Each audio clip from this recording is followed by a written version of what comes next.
ಎಲ್ಲರಿಗೂ ನಮಸ್ಕಾರ.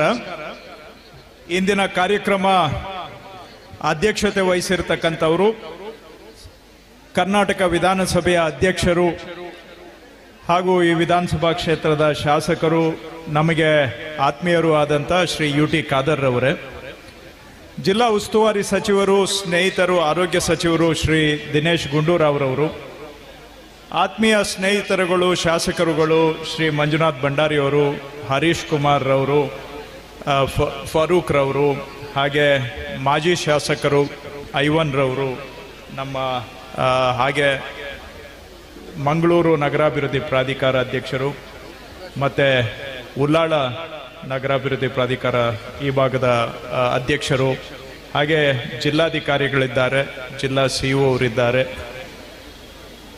ವೇದಿಕೆ ಮೇಲೆ ಇರ್ತಕ್ಕಂಥ ಎಲ್ಲ ಶಕುಂತಲಕ್ಕ ಅವರಿದ್ದಾರೆ, ಹಾಗೂ ವೇದಿಕೆ ಮೇಲೆ ಇರ್ತಕ್ಕಂಥ ಎಲ್ಲ ಗಣ್ಯರು, ಆಗಮಿಸಿರ್ತಕ್ಕಂಥ ಎಲ್ಲ ಬಂಧುಗಳೇ, ಅಧಿಕಾರಿಗಳೇ, ಇವತ್ತು ಈ ಗ್ಯಾರಂಟಿ ಉತ್ಸವವನ್ನು ಸರ್ಕಾರದ ವತಿಯಿಂದ ನಾವು ಉಲ್ಲಾಳದಲ್ಲಿ ನಡೆಸ್ತಾ ಇದ್ದೇವೆ. ಮಂಗಳೂರು ಕ್ಷೇತ್ರಕ್ಕೆ ಸಂಬಂಧಪಟ್ಟ ಹಾಗೆ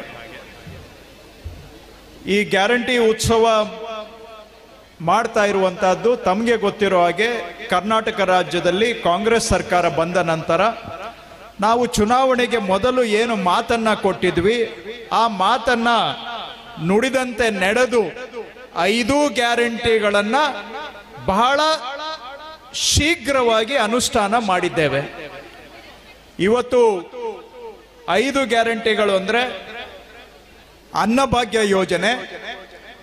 ಅನ್ನಭಾಗ್ಯ ಯೋಜನೆಯಲ್ಲಿ ಹಿಂದೆ ಕಾಂಗ್ರೆಸ್ ಸರ್ಕಾರ ಇದ್ದಾಗ ಕರ್ನಾಟಕದಲ್ಲಿ ಫ್ರೀಯಾಗಿ ಅಕ್ಕಿ ಕೊಡುವಂತ ಕಾರ್ಯಕ್ರಮ ಆರಂಭ ಮಾಡಿದ್ದೇ ಹೋದ ಕಾಂಗ್ರೆಸ್ ಸರ್ಕಾರ. ತದನಂತರ ಬಂದಂತಹ ಸರ್ಕಾರ ನಾವು ಕೊಡ್ತಾ ಇದ್ದಂತ 7 ಕೆಜಿ ಅಕ್ಕಿಯಲ್ಲಿ 2 ಕೆಜಿ ಅಕ್ಕಿಯನ್ನ ಕಿತ್ತುಕೊಂಡು ಬಡವರಿಗೆ ಕೊಡ್ತಕ್ಕಂತ 7 ಕೆಜಿಯನ್ನ 5 ಕೆಜಿಗೆ ಕಡಿಮೆ ಮಾಡಿದ್ರು. ನಾವು ಮಾತು ಕೊಟ್ಟಿದ್ದೆವು, ನಮ್ಮ ಸರ್ಕಾರ ಬಂದ್ರೆ ಈಗ ಬರ್ತಾ ಇರೋ 5 ಕೆಜಿಗೆ ಇನ್ನ 5 ಕೆಜಿಯನ್ನ ಸೇರಿಸಿ 10 ಕೆಜಿ ಅಕ್ಕಿ ಕೊಡ್ತೇವೆ ಅಂತ.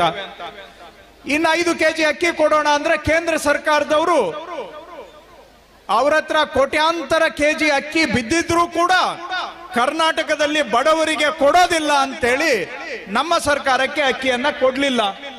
ಆದ್ರೆ ನಮ್ಮ ಕಾಂಗ್ರೆಸ್ ಸರ್ಕಾರ ಧೃತಿಗೆಡಲಿಲ್ಲ. ಅವರು ನಮಗೆ ದಾರಿಯಲ್ಲಿ ಎಲ್ಲ ಮುಳ್ಳು ಕಲ್ಲನ್ನ ಹಾಕಿದರೂ ಸಹ ಬಡವರಿಗೆ ಕೊಟ್ಟ ಮಾತು ಉಳಿಸ್ಕೊಳ್ಳಲೇಬೇಕು ಅಂತೇಳಿ 1 ಕೆಜಿಗೆ 34 ರೂಪಾಯಿ ತರ ಪ್ರತಿಯೊಬ್ಬ ವ್ಯಕ್ತಿಗೆ 170 ರೂಪಾಯಿ, ಇವತ್ತು 4,38,00,000 ಜನರಿಗೆ ಪ್ರತಿ ತಿಂಗಳು 170 ರೂಪಾಯಿಯನ್ನ ಅವರ ಅಕೌಂಟಿಗೆ ಹಾಕ್ತಾ ಇದ್ದೇವೆ ನಾವು ಅನ್ನಭಾಗ್ಯ ಯೋಜನೆ ಅಡಿಯಲ್ಲಿ. 4,38,00,000 ಕನ್ನಡಿಗರ ಅಕೌಂಟಿಗೆ ಹೋಗ್ತಾ ಇದೆ ದುಡ್ಡು, ಒಬ್ಬೊಬ್ಬರಿಗೆ 170 ರೂಪಾಯಿ. ಆದ್ರಿಂದ ಅವರು ಮನೆಯಲ್ಲಿ ಅಕ್ಕಿ ಕೊಳ್ಳಬಹುದು, ಬೇಳೆ ಕೊಳ್ಳಬಹುದು, ಎಣ್ಣೆ ಕೊಳ್ಳಬಹುದು, ಅಥವಾ ಮನೆಗೆ ಬೇಕಾಗಿರುವ ಯಾವುದಾದ್ರೂ ಸಾಮಗ್ರಿ ಕೊಳ್ಳುವುದಕ್ಕೆ ನಿಮಗೆ ಅನುಕೂಲ ಆಗಲಿ, ಸಂಸಾರ ನಡೆಸಲಿಕ್ಕೆ ನಿಮ್ಮ ಕೈಗೆ ಹಣ ಬರಲಿ ಅಂತೇಳಿ ನಾವು ಕೆಲವು ಕುಟುಂಬಕ್ಕೆ 750-850 ರೂಪಾಯಿವರೆಗೂ ಒಂದೊಂದು ಕುಟುಂಬಕ್ಕೆ ಒಂದು ತಿಂಗಳಿಗೆ ಬರ್ತಾ ಇದೆ. 5 ಜನ ಇದ್ರೆ 850 ರೂಪಾಯಿ ಬರುತ್ತೆ ಒಂದು ಕುಟುಂಬಕ್ಕೆ. ಹಾಗೆ ನಿಮ್ಗೆ 6 ಜನ ಇದ್ರೆ 1,000 ರೂಪಾಯಿ ಬರುತ್ತೆ ಒಂದು ಕುಟುಂಬಕ್ಕೆ. ಹಾಗೇನೆ ಬೇರೆ ಯೋಜನೆಗಳು ನಾವು ಕೊಟ್ಟ ಮಾತಿನಂತೆ ಗೃಹಲಕ್ಷ್ಮಿ ಮಹಿಳೆಯರ ಕೈಗೆ 2,000 ರೂಪಾಯಿ ಪ್ರತಿ ತಿಂಗಳು 1,18,00,000 ಮಹಿಳೆಯರಿಗೆ ಪ್ರತಿ ತಿಂಗಳು ನೇರವಾಗಿ ಅವರ ಅಕೌಂಟಿಗೆ 2,000 ರೂಪಾಯಿಯನ್ನ ಹಾಕ್ತಾ ಇದ್ದೇವೆ. ನೀವು ಆ 2,000 ರೂಪಾಯಿಗೆ ಯಾರ ಹತ್ರ ಆದ್ರೂ ಕೈ ಚಾಚಿದ್ದೀರಾ? ಯಾರಿಗಾದ್ರೂ 1 ಪೈಸಾ ಲಂಚ ಕೊಟ್ಟಿದ್ದೀರಾ? 1 ಪೈಸಾ ಸೋರಿಕೆ ಆಗಿದೆಯಾ? ಭ್ರಷ್ಟಾಚಾರ ಇಲ್ಲದೆ, ನೀವು ಯಾರಿಗೂ ಸಲಾಂ ಹೊಡೆಯದೆ ನಿಮ್ಮ ಮನೆಯಲ್ಲಿ ಕೂತ್ಕೊಂಡು ನಿಮ್ಮ ಜೀವನ ನಡೆಸ್ಕೊಳ್ಳಿಕ್ಕೆ 2,000 ರೂಪಾಯಿ ನಿಮ್ಮ ಅಕೌಂಟಿಗೆ ತಾನಾಗಿ ಬಂದು ಬೀಳುತ್ತೆ. ಯಾರ ಮುಲಾಜಿನಲ್ಲಿ ಬದುಕಬೇಕಾಗಿಲ್ಲ, ಸ್ವಾವಲಂಬಿಯಾಗಿನೂ ಬದುಕಬಹುದು, ಸ್ವಾಭಿಮಾನಿಯಾಗಿನೂ ಬದುಕಬಹುದು. ಅಂತಹ ಸ್ವಾವಲಂಬನೆ, ಸ್ವಾಭಿಮಾನಿತನ ಮಹಿಳೆಯರಿಗೆ ಕೊಟ್ಟಿದ್ದೇವೆ. ಶಕ್ತಿ ಯೋಜನೆನೂ ತಮಗೆ ಗೊತ್ತಿದೆ. ಮಹಿಳೆಯರು ಉಚಿತವಾಗಿ ಬಸ್ನಲ್ಲಿ ಓಡಾಡ್ತಕ್ಕಂಥ ಸೌಲಭ್ಯ. ಸುಮಾರು 4,80,00,000 ಮಹಿಳೆಯರು ಬಸ್ನಲ್ಲಿ ಓಡಾಡಿದ್ದಾರೆ ನಾವು ಉಚಿತವಾಗಿ ಈ ಯೋಜನೆ ಬಂದ ಮೇಲೆ. 4,82,00,000 ಮಹಿಳೆಯರು ಓಡಾಡಿದ್ದಾರೆ. ಅಂದ್ರೆ ಟ್ರಿಪ್ಸ್, ಮಹಿಳೆಯರು ಟ್ರಿಪ್ಸ್. ಅವರು ಮಗಳ ಮನೆಗೆ ಹೋಗ್ಬೇಕಾಗಬಹುದು, ಮಗನ ಮನೆಗೆ ಹೋಗ್ಬೇಕಾಗಬಹುದು. ಒಂದು ಹೆಣ್ಣಿಗೆ ತಾಯಿಯನ್ನ ನೋಡ್ಬೇಕು ಅಂತ ತವರು ಮನೆಗೆ ಹೋಗ್ಬೇಕು ಅಂತ ಆಸೆ ಇರುತ್ತೆ. ಅಲ್ಲಿ ಎಲ್ಲ ಹೋಗ್ಬೇಕಾದ್ರೆ ಮಗಳ ಮನೆಗೆ ಹೋಗ್ಲಿಕ್ಕೆ, ತಾಯಿ ಮನೆಗೆ ಹೋಗ್ಲಿಕ್ಕೆ ಯಾರ ಹತ್ರ ಆದ್ರೂ ನನ್ಗೆ ಸ್ವಲ್ಪ ಹಣ ಕೊಡಿ ಅಂತ ಕೇಳಲಿಕ್ಕೆ ನಿಂತ್ರೆ ಮಹಿಳೆಗೆ ಸ್ವಾತಂತ್ರ್ಯ ಅಂತ ಇರುತ್ತಾ? ಮಗಳನ್ನ ನೋಡ್ಲಿಕ್ಕೆ ಸ್ವಾತಂತ್ರ್ಯ ಇರಬೇಕು ಆ ಮಹಿಳೆಗೆ ಹೋಗ್ಲಿಕ್ಕೆ. ನೀವು ಧರ್ಮಸ್ಥಳಕ್ಕೆ ಹೋಗಿ, ಇಲ್ಲ ಮೂಕಾಂಬಿಕೆ ಹೋಗಿ, ಇಲ್ಲ ಅಂತ ಹೇಳಿದ್ರೆ ಸೌದತ್ತಿ ಎಲ್ಲಮ್ಮನಿಗೆ ಪೂಜೆ ಮಾಡ್ಲಿಕ್ಕೆ ಹೋಗಿ, ಅಥವಾ ಮಸೀದಿಗೆ ಹೋಗಿ, ಚರ್ಚ್ಗೆ ಹೋಗಿ, ಎಲ್ಲಿಗೆ ಹೋಗ್ಬೇಕಾದ್ರೂ ಆ ಮಹಿಳೆಗೆ ಸ್ವಾವಲಂಬಿಯಾಗಬೇಕು, ಸ್ವಾಭಿಮಾನಿಯಾಗಿ ಓಡಾಡಬೇಕು ಮಹಿಳೆ ಅಂತೇಳಿ ಆ ಮಹಿಳೆಗೆ ಆ ಶಕ್ತಿಯನ್ನ ತುಂಬಿದ್ದೇವೆ ಇವತ್ತು. ಹಾಗೇನೆ ಯುವ ನಿಧಿಯನ್ನು ಸಹ ಮಾಡಿದ್ದೇವೆ. ಮತ್ತು ನಿಮ್ಮ ಮನೆ ಖರ್ಚು ಕಡಿಮೆ ಮಾಡಲಿಕ್ಕೋಸ್ಕರ ನಾವು ಗೃಹ ಜ್ಯೋತಿ ಯೋಜನೆಯನ್ನು ಮಾಡಿದ್ದೇವೆ. ಇವೆಲ್ಲ ಯೋಜನೆಗಳು ಸೇರಿದ್ರೆ ಒಂದು ಕುಟುಂಬಕ್ಕೆ 4, 5, 6 ಸಾವಿರ ರೂಪಾಯಿ ಒಂದು ತಿಂಗಳಿಗೆ ಒಂದು ಕುಟುಂಬಕ್ಕೆ ಅನುಕೂಲ ಸಿಗ್ತಾ ಇದೆ. 4 ರಿಂದ 6, 7 ಸಾವಿರ ರೂಪಾಯಿ ಒಂದು ಕುಟುಂಬಕ್ಕೆ ಸಿಗ್ತಾ ಇರುವಂತ ಅನುಕೂಲ. ಇವತ್ತು ಯಾಕೆ ಈ ಉತ್ಸವ ಮಾಡ್ತಾ ಇದ್ದೇವೆ ಅಂದ್ರೆ, ಈ ಎಲ್ಲಾ ಯೋಜನೆಗಳು ಸೇರಿದ್ರೆ ಕರ್ನಾಟಕದಲ್ಲಿ ಒಂದು ಅಂದಾಜಿನ ಪ್ರಕಾರ ಇರುವಂತ 6.5 ಕೋಟಿ ಕನ್ನಡಿಗರ ಪೈಕಿ 4.5 ಕೋಟಿ ಕನ್ನಡಿಗರಿಗೆ ಈ 5 ಗ್ಯಾರಂಟಿಗಳು ಕೂಡ ತಲುಪಿದ್ದಾವೆ. ಅದರಲ್ಲಿ ಯಾರಾದ್ರೂ ಬಿಟ್ಟು ಹೋಗಿರುವವರು ಇರಬಹುದು. ಈ ಉತ್ಸವ ಮಾಡ್ತಾ ಇರೋದು ಉದ್ದೇಶ ಏನಂದ್ರೆ, ಸರ್ಕಾರದ ಇಲಾಖೆ ಅಧಿಕಾರಿಗಳನ್ನ ನಿಮ್ಮ ಮುಂದೆ ತಂದು ಕೂರಿಸಿದ್ದೇವೆ. ಯಾರಾದ್ರೂ ಬಿಟ್ಟು ಹೋಗಿದ್ರೆ ಅವ್ರದ್ದು ಅರ್ಜಿ ತಗೊಂಡು ಅವರಿಗೂ ಸಹ ಈ ಯೋಜನೆ ಸಿಗಬೇಕು ಅಂತೇಳಿ ಗ್ಯಾರಂಟಿ ಉತ್ಸವವನ್ನ ಸರ್ಕಾರ ಮಾಡ್ತಾ ಇರ್ತಕ್ಕಂಥದ್ದು. ಮತ್ತೆ ಇನ್ನೊಂದು ಕಡೆ ಗೇಲಿ ಮಾಡ್ತಾರೆ, ಇದು ಅವರಿಗೆ ತಲುಪಿಲ್ಲ, ಇವ್ರಿಗೆ ತಲುಪಿಲ್ಲ ಅಂತ. ನಾವು ಸಹ ಸರ್ಕಾರದಲ್ಲಿ ಇರುವವರು 4.5 ಕೋಟಿ ಕನ್ನಡಿಗರಿಗೆ ಇದು ತಲುಪ್ತಾ ಇದೆ ಅಂತ ಬರೀ ಹೇಳಿಕೆ ಕೊಟ್ಬಿಟ್ರೆ ಆಗೋದಿಲ್ಲ. ನಮಗೂ ಕಣ್ಣಾರೆ ನೋಡ್ಬೇಕಲ್ಲ, ಇದು ಜನಗಳಿಗೆ ತಲುಪಿದೆಯೋ ಹೌದೋ ಇಲ್ಲವೋ, ಯಾರಿಗೆ ತಲುಪಿದೆ, 4.5 ಕೋಟಿ ಯಾರಿಗೆ ಹೋಗ್ತಾ ಇದೆ ಹಣ. ವರ್ಷಕ್ಕೆ 55,000 ಕೋಟಿ ಇದಕ್ಕೆ ನಾವು ಖರ್ಚು ಮಾಡ್ತಾ ಇರೋದು. ಒಮ್ಮೆ ನಮಗೂ ಕೂಡ ಜನಗಳನ್ನ ನೋಡಿ ಇಂಥ ಜನಗಳಿಗೆ ಇದು ತಲುಪ್ತಾ ಇದೆ ಅಂತ ಹೇಳಿದ್ರೆ ನಾವು ಮಾಡಿದ ಕಾರ್ಯಕ್ರಮ ಯಶಸ್ಸಾಗಿದೆ ಅಂತ ನಿಮ್ಮನ್ನ ನೋಡಿ ಆದ್ರೂ ನಮಗೂ ಭರವಸೆ ಬರುತ್ತೆ. ಅದಕ್ಕಾಗಿ ಉತ್ಸವ ಮಾಡ್ತಾ ಇರೋದು. ಯಾಕೆಂದ್ರೆ ಯೋಜನೆ 55,000 ಕೋಟಿ ಖರ್ಚು ಮಾಡೋದು ಹೆಚ್ಚಲ್ಲ, ಅದು ನಾನು 4.5 ಕೋಟಿ ಜನಗಳಿಗೆ ಇದನ್ನ ಕೊಟ್ಟಿದ್ದೇನೆ ಅಂತ ಹೇಳುವುದು ಹೆಚ್ಚಲ್ಲ. ಆದ್ರೆ ಅದು ನಿಮ್ಮ ಕೈಗೆ ತಲುಪಿ ನಿಮ್ಮ ಜೀವನ ನಡೆಸಲಿಕ್ಕೆ ಸಹಾಯ ಆಗಿದೆ ಅಂತ ಹೇಳಿದಾಗ ಮಾತ್ರ ನಾವು ಮಾಡಿದ ಯೋಜನೆಗೆ ಸಾರ್ಥಕತೆ ಬರುತ್ತೆ. ಆ ಸಾರ್ಥಕತೆಯ ಸಮಾವೇಶ ಇವತ್ತು ನಾವು ಮಾಡ್ತಾ ಇರ್ತಕ್ಕಂಥ. ಯಾಕಂದ್ರೆ ನೀವೆಲ್ಲ ಇಷ್ಟು ಜನ ಬಂದಿದ್ದೀರಾ, ಇದರಲ್ಲಿ ಬಂದಿರುವುದರಲ್ಲಿ ನಾನು ಎಣಿಸಿದ್ದೇನೆ 90% ತಾವು ಒಂದಲ್ಲ ಒಂದು ಯೋಜನೆಯಲ್ಲಿ ಫಲಾನುಭವಿಗಳಾಗಿದ್ದೀರಿ. ನಿಮಗೆ ಅನುಕೂಲ ಸಿಕ್ಕಿದೆ ಅಂತ ನೋಡಿ ನಮಗೆ ಇವತ್ತು ಸರ್ಕಾರಕ್ಕೆ ಸಾರ್ಥಕತೆಯ ಮನೋಭಾವ ಬಂದಿದೆ. ಯಾಕೆಂದ್ರೆ ನಿಮ್ಮಂತ ಜನಗಳಿಗೆ ನಾವು ಸಹಾಯ ಮಾಡಿದ್ದೇವೆ ಅಂತೇಳಿ ಅಂತ. ಹಾಗಾಗಿ ಇದು ಒಂದು ರೀತಿ ಬರೀ ಗ್ಯಾರಂಟಿ ಉತ್ಸವ ಅಲ್ಲ, ಇದು ಸಾರ್ಥಕ ಸಮಾವೇಶ. 1 ಪೈಸಾ ಲಂಚ ಇಲ್ಲದೆ, 1 ಪೈಸಾ ಸೋರಿಕೆ ಇಲ್ಲದೆ, ನೀವು ಯಾರ ಮುಂದೆ ನಿಂತು ಕೈ ಚಾಚುವ ಅವಶ್ಯಕತೆ ಇಲ್ಲದೆ ನಿಮ್ಮ ಅಕೌಂಟಿಗೆ ನೇರವಾಗಿ ಹಣ ಬರ್ತಾ ಇದೆಯಲ್ಲ, ಅದು ಬಹುಶಃ ನಿಮ್ಮ ಜೀವನ ನಡೆಸಲಿಕ್ಕೆ, ನಿಮ್ಮ ಸಂಸಾರ ತಿಂಗಳಿಂದ ತಿಂಗಳಿಗೆ ನಡೆಸಲಿಕ್ಕೆ ನಿಮಗೆ ಶಕ್ತಿಯನ್ನ ತುಂಬಿದ್ದೇವೆ ನಿಮ್ಮ ಕೈಗೆ. ಈ 5 ಗ್ಯಾರಂಟಿಗಳು ಏನಿದ್ದಾವೆ ನಿಮ್ಮ ಕೈಗೆ ಶಕ್ತಿ ತುಂಬಿದೆ ಅನ್ನುವಂತಹ ಶಕ್ತಿ ಸಮಾವೇಶ ಇವತ್ತು ನಾವಿಲ್ಲಿ ಮಾಡ್ತಾ ಇರ್ತಕ್ಕಂಥದ್ದು. ನಮ್ಮ ಎದುರು ಪಕ್ಷದವರು ಏನೆಲ್ಲ ಕೇಳ್ತಾರೆ, ಇದು ಯಾಕೆ ಬಡವರಿಗೆ ಸಹಾಯ ಮಾಡ್ತಾ ಇದ್ದೀರಿ ಅಂತ, ಯಾಕೆ ಈ ಗ್ಯಾರಂಟಿ ಕಾರ್ಯಕ್ರಮಗಳನ್ನ ಮಾಡಿದ್ದೇವೆ ಅನ್ನೋದನ್ನು ನಾವು ಹೇಳಬೇಕಾಗುತ್ತೆ. ಯಾಕೆ ಮಾಡಿದ್ದೇವೆ ಅಂದ್ರೆ ಕಳೆದ 10 ವರ್ಷದಲ್ಲಿ ದೇಶದಲ್ಲಿ ಏನೆಲ್ಲ ಬದಲಾವಣೆ ಆಗಿದೆ ಅಂತ ತಾವು ಯೋಚನೆ ಮಾಡಬೇಕು. ಶ್ರೀಮಂತರ ಮೇಲಿದ್ದಂತ ಟ್ಯಾಕ್ಸುಗಳು ಕಡಿಮೆ ಆಗಿದೆ. ಒಂದು ವರ್ಷಕ್ಕೆ ಶ್ರೀಮಂತರು ಕಟ್ಟುವಂತ ಟ್ಯಾಕ್ಸು 2 ಲಕ್ಷ ಕೋಟಿ ಕಡಿಮೆ ಆಗಿದೆ. ಶ್ರೀಮಂತರು ಕುಬೇರರು ಕಟ್ಟುವ ಟ್ಯಾಕ್ಸ್. ಆ ಕುಬೇರರು ಕಟ್ಟುವ ಟ್ಯಾಕ್ಸ್ ಕಡಿಮೆ ಮಾಡಿದಾಗ ಅದನ್ನ ಬೇರೆಯವರ ತಲೆ ಮೇಲೆ ಹಾಕ್ಬೇಕಲ್ವಾ? ಸರ್ಕಾರಕ್ಕೆ ಆದಾಯ ಬರಲೇಬೇಕು. ಅದಕ್ಕೆ ಏನ್ ಮಾಡಿದ್ರು? ಶ್ರೀಮಂತರ ಮೇಲೆ ಟ್ಯಾಕ್ಸ್ ಅನ್ನ ಕಡಿಮೆ ಮಾಡಿದ್ರು. ದುಡಿಯೋ ವರ್ಗದ ಜನ ಇದ್ದಾರಲ್ಲ, ದಿನನಿತ್ಯದ ಸಾಮಗ್ರಿಗಳ ಮೇಲೆ ಟ್ಯಾಕ್ಸ್ ಅನ್ನ ಏರಿಕೆ ಮಾಡಿದ್ರು. ಡೀಸೆಲ್ ಮೇಲೆ ಟ್ಯಾಕ್ಸ್ 4 ಪಟ್ಟು ಏರಿಕೆ ಆಗಿದೆ. ಪೆಟ್ರೋಲ್ ಮೇಲೆ ಟ್ಯಾಕ್ಸ್ ಡಬಲ್ ಆಗಿದೆ. ನೀವು ಯಾವುದು ಒಂದು ದಿನನಿತ್ಯ ವಸ್ತು ಏನಿದೆ ಅದೆಲ್ಲದ್ರ ಮೇಲೂ ಕೂಡ ಟ್ಯಾಕ್ಸ್ ಜಾಸ್ತಿ ಆಗಿದೆ. ಯಾಕೆ ಟ್ಯಾಕ್ಸ್ ಜಾಸ್ತಿ ಆಯ್ತು ಅಂದ್ರೆ ಶ್ರೀಮಂತರಿಗೆ ಅನುಕೂಲ ಮಾಡಿಕೊಡೋದಕ್ಕೋಸ್ಕರ. ಪೆಟ್ರೋಲ್ ಜಾಸ್ತಿ, ಡೀಸೆಲ್ ಜಾಸ್ತಿ, ಗ್ಯಾಸು ಜಾಸ್ತಿ, ಬೇಳೆ ಜಾಸ್ತಿ, ಸಿಮೆಂಟ್ ಜಾಸ್ತಿ, ಕಬ್ಬಿಣದ ರೇಟು ಜಾಸ್ತಿ, ಎಲ್ಲಾ ರೇಟುಗಳು ಜಾಸ್ತಿ ಆಗಿದ್ದಾವೆ. ಆದ್ರೆ ಜನಗಳ ಸಂಪಾದನೆ ಜಾಸ್ತಿ ಆಗಿದೆಯಾ? ಜನಗಳ ಸಂಪಾದನೆ ಹಾಗೇ ಇದೆ. ಬೆವರು ಸುಡಿಸಿ ದುಡಿಯುವಂತ ಜನ ಅವರ ದುಡಿಮೆಯಿಂದ ಸಂಸಾರವನ್ನ ನಡೆಸೋದು ದಿನೇ ದಿನೇ ಕಷ್ಟ ಆಗ್ತಾ ಇದೆ. ಶ್ರೀಮಂತರ ಮೇಲೆ ಟ್ಯಾಕ್ಸ್ ಅನ್ನ ಕಡಿಮೆ ಮಾಡಿ ಬಡವರ ಮೇಲೆ ಟ್ಯಾಕ್ಸ್ ಹಾಕಿ ಬಡವರಿಂದ ವಸೂಲಿ ಆಗ್ತಾ ಇದೆ ದೇಶದಲ್ಲಿ ಟ್ಯಾಕ್ಸ್. ಹಾಗಾಗಿ ನಾವು ಈ ಗ್ಯಾರಂಟಿ ಮಾಡಿರೋದು ಏನಂದ್ರೆ ನೀವು ಕಟ್ಟಿದ ಟ್ಯಾಕ್ಸ್ ಅನ್ನ ನಿಮಗೆ ವಾಪಸ್ ಕೊಡ್ತಾ ಇದ್ದೇವೆ. ನಿಮ್ಮ ಟ್ಯಾಕ್ಸ್ ಅನ್ನ ಸುಲಿಗೆ ಮಾಡಿ ನಾವು ಶ್ರೀಮಂತರಿಗೆ ಕೊಡ್ತಾ ಇಲ್ಲ. ದುಡಿಯೋ ವರ್ಗದ ಕೈಗೆ ವಾಪಸ್ಸು ನಿಮ್ಮ ದುಡಿಮೆಯನ್ನ ವಾಪಸ್ ಕೊಡ್ತಾ ಇದ್ದೇವೆ. ಯಾಕೆ ಕೊಡ್ತಾ ಇದ್ದೇವೆ?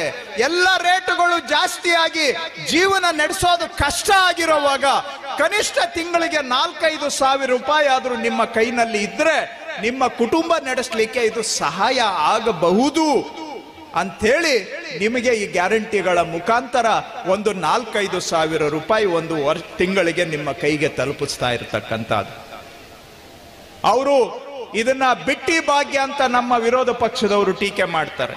ನಾನು ಅವರಿಗೆ ತಮ್ಮ ಮುಖಾಂತರ ಕೇಳ್ತೇನೆ, ಅಲ್ಲ ಸ್ವಾಮಿ, ನೀವು ಶ್ರೀಮಂತರ ಮೇಲೆ ಒಂದು ವರ್ಷಕ್ಕೆ 2 ಲಕ್ಷ ಕೋಟಿ ಟ್ಯಾಕ್ಸ್ ಅನ್ನ ಕಡಿಮೆ ಮಾಡಿದ್ದೀರಲ್ಲ, ಅದು ಬಿಟ್ಟಿ ಭಾಗ್ಯ ಅಲ್ಲವಾ? ಕೇವಲ 1,000 ಜನಕ್ಕೆ ಒಂದು ವರ್ಷಕ್ಕೆ 2 ಲಕ್ಷ ಕೋಟಿ ಸರ್ಕಾರಕ್ಕೆ ಬರ್ತಾ ಇದ್ದಂತ ದುಡ್ಡನ್ನ ಅವರಿಗೆ ಬಿಟ್ಟು ಕೊಟ್ಟಿದ್ದೀರಲ್ವಾ? ಶ್ರೀಮಂತರಿಗೆ ಕೊಡುವಂತ ಈ ದಾನ ಅದು ಬಿಟ್ಟಿ ಭಾಗ್ಯ ಅಲ್ಲವಾ? ರೈತರದ್ದು ಸಾಲ ಮನ್ನಾ ಮಾಡಿ ಅಂತ ಹೇಳಿದ್ರೆ ದೇಶ ಬರ್ಬಾದ್ ಆಗುತ್ತೆ ಅಂತ ಮಾತಾಡ್ತಾರೆ ನಮ್ಮ ಎದುರು ಪಕ್ಷದವರು. ಆದ್ರೆ ದೇಶದ ಅತಿ ದೊಡ್ಡ ಶ್ರೀಮಂತರು ಈ ಕೇಂದ್ರ ಸರ್ಕಾರ ಬಂದ ಮೇಲೆ 20 ಲಕ್ಷ ಕೋಟಿ ಶ್ರೀಮಂತರ ಸಾಲ ಮನ್ನಾ ಆಗಿದೆ. 20 ಲಕ್ಷ ಕೋಟಿ ಶ್ರೀಮಂತರ ಸಾಲ ಮನ್ನಾ ಆಗಿದೆ. ಅದು ಬಿಟ್ಟಿ ಭಾಗ್ಯ ಅಲ್ಲ. ಶ್ರೀಮಂತರು ಲಕ್ಷ ಕೋಟಿ ಅನುಕೂಲ ಪಡ್ಕೊಂಡ್ರೆ, ಅವರಿಗೆ ದಾನ ಕೊಟ್ರೆ ಅದು ಬಿಟ್ಟಿ ಭಾಗ್ಯ ಅಲ್ಲ. ಒಬ್ಬ ದುಡಿಯುವ ವ್ಯಕ್ತಿ ದುಡಿದು ಬೆವರು ಸುರಿಸಿ ಹಗಲು ರಾತ್ರಿ ಅನ್ನದೆ ದುಡಿದ್ರೂ ಸಹ ಕುಟುಂಬ ನಡೆಸೋದೇ ಕಷ್ಟ ಇರೋವಾಗ ಅವರ ಕೈಗೆ ಒಂದು 5,000 ರೂಪಾಯಿ ಇಟ್ರೆ ಇವರಿಗೆ ಸಹಿಸ್ಲಿಕ್ಕೆ ಸಾಧ್ಯ ಇಲ್ಲ. ಇವರ ಹೊಟ್ಟೆಗೆ ಬೆಂಕಿ ಬೀಳುತ್ತೆ. ಅಪಹಾಸ್ಯ ಮಾಡ್ತಾರೆ, ಟೀಕೆ ಮಾಡ್ತಾರೆ. ಬಡವರು ದುಡಿಯುವ ಇವತ್ತೇನಾದ್ರೂ ಭಾರತ ದೇಶ ಒಂದು ಹಂತದವರೆಗೆ ಬಂದಿದೆ ಅಂತ ಹೇಳಿದ್ರೆ ಅದು ಭಾರತ ದೇಶದ ದುಡಿಯುವ ಕೈಗಳಿಂದ ಇಲ್ಲಿವರೆಗೂ ಬಂದಿದ್ದೇವೆ ಹೊರತು ಶ್ರೀಮಂತರಿಂದ ಬಂದಿಲ್ಲ ನಾವು ಇಲ್ಲಿಯವರೆಗೆ. ಆ ದುಡಿಯುವ ವರ್ಗಕ್ಕೆ ಕೈಗೆ ಶಕ್ತಿಯನ್ನ ತುಂಬುವಂತ ಕೆಲಸ ನಾವು ಈ ಗ್ಯಾರಂಟಿ ಯೋಜನೆಗಳ ಮುಖಾಂತರ ನಾವು ಮಾಡ್ತಾ ಇದ್ದೇವೆ. ಹಾಗಾಗಿ ಅವ್ರು ಏನೇ ಟೀಕೆ ಮಾಡ್ಲಿ, ಆದ್ರೆ ನಮ್ಮ ಸಂಕಲ್ಪ ದೃಢವಾಗಿದೆ. ಎಲ್ಲಿವರೆಗೂ ದುಡಿಯುವ ಕೈಗೆ ನಾವು ಶಕ್ತಿ ತುಂಬುತ್ತೇವೆ ಆವಾಗ ಮಾತ್ರ ಈ ದೇಶ ಇನ್ನಷ್ಟು ಬಲಿಷ್ಠ ಆಗ್ಲಿಕ್ಕೆ ಸಾಧ್ಯ. ಹಾಗಾಗಿ ನಾವು ದುಡಿಯುವ ವರ್ಗದ ಪರವಾಗಿ ನಿಲ್ಲುತ್ತೇವೆ. ಇದು ಏನು ನಾವು ನಮ್ಮ ಕಾಂಗ್ರೆಸ್ ಸರ್ಕಾರ ಈಗ ಎಚ್ಚೆತ್ಕೊಂಡು ದುಡಿಯುವ ವರ್ಗದ ಬಗ್ಗೆ ನಾವು ಈಗೇನು ಮಾತಾಡ್ತಾ ಇಲ್ಲ.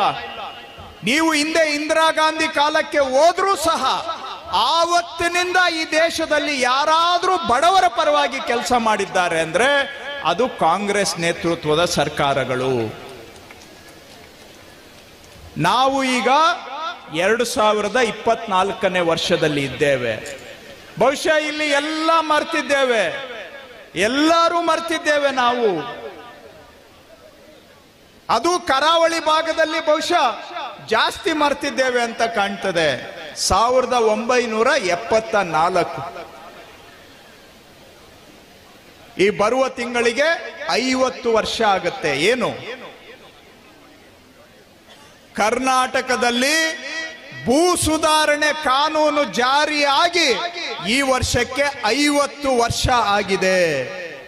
ಭೂ ಸುಧಾರಣೆ ಕಾನೂನನ್ನ ತಂದು ಉಳುವವನೇ ಭೂಮಿಯ ಒಡೆಯ ಅಂತ ಕಾನೂನನ್ನ ಮಾಡಿ ಯಾರಿಗೆ ಒಂದು ಅಂಗೈ ಅಗಲ ಜಮೀನಿರಲಿಲ್ಲ ಅವರಿಗೆ ಎಕರೆಗಟ್ಟಲೆ ಜಮೀನುಗಳನ್ನ ಕೊಟ್ಟು ಸ್ವಂತ ಕಾಲ ಮೇಲೆ ನಿಲ್ಲೋದಕ್ಕೆ ಶಕ್ತಿ ಇಲ್ಲದವನಿಗೆ ಆಸ್ತಿಯನ್ನ ಕೊಟ್ಟು ಆ ಕುಟುಂಬವನ್ನ ಇವತ್ತೇನಾದ್ರೂ ಅವರು ಜಮೀನು ಮಾಲೀಕರಾಗಿದ್ದಾರೆ ಅಂತ ಹೇಳಿದ್ರೆ ಆ ಶಕ್ತಿಯನ್ನ ಬಡವರಿಗೆ ಕೊಟ್ಟಿದ್ದು ಆವತ್ತಿನ ಕಾಂಗ್ರೆಸ್ ಸರ್ಕಾರ.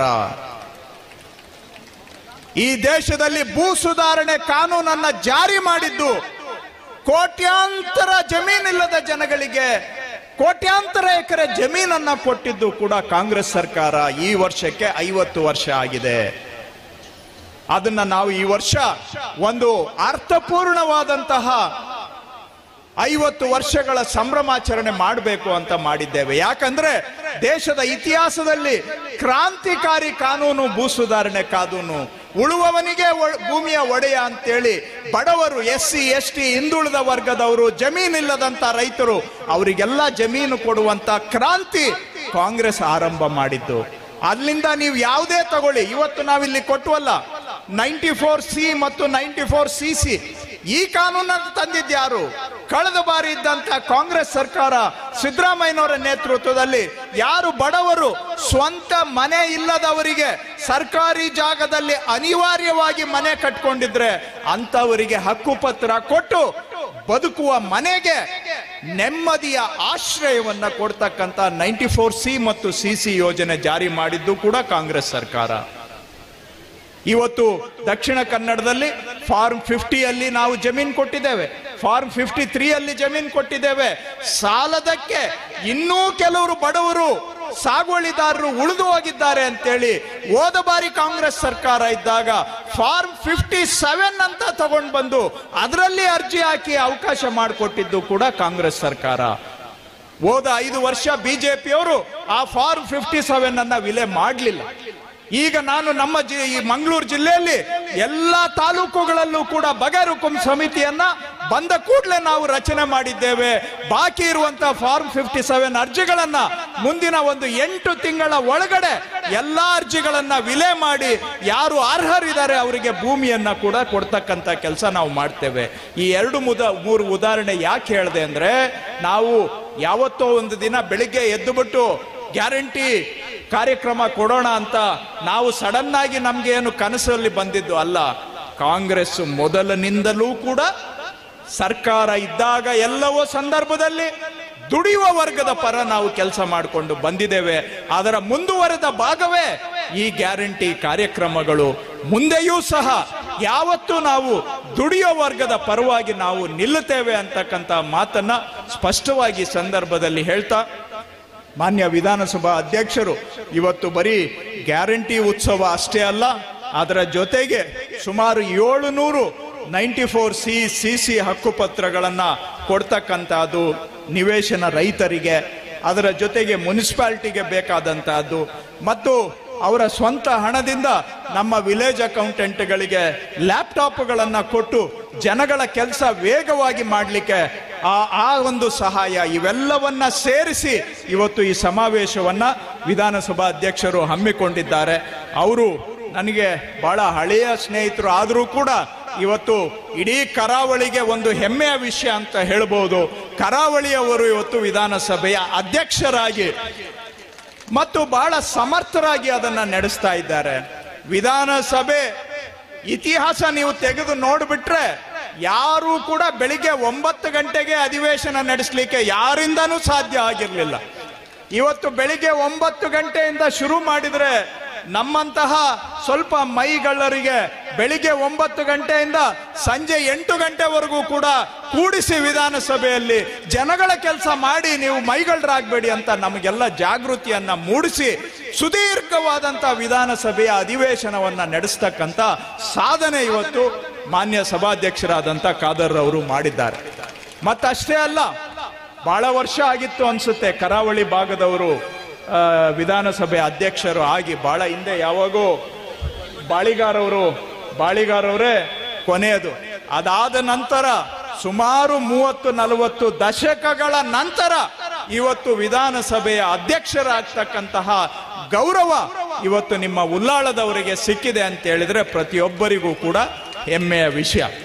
ಅಷ್ಟೇ ಅಲ್ಲ, ಸಾಮಾನ್ಯವಾಗಿ ವಿಧಾನಸಭೆಯಲ್ಲಿ ಬಹುತೇಕ ಕನ್ನಡ ಮಾತಾಡ್ಲಿಕ್ಕೆ ಕೇಳುತ್ತೆ, ಯಾವಾಗಾದ್ರೂ ಒಂದು ಸ್ವಲ್ಪ ಇಂಗ್ಲಿಷು ಮಿಶ್ರಣ ಆಗುತ್ತೆ.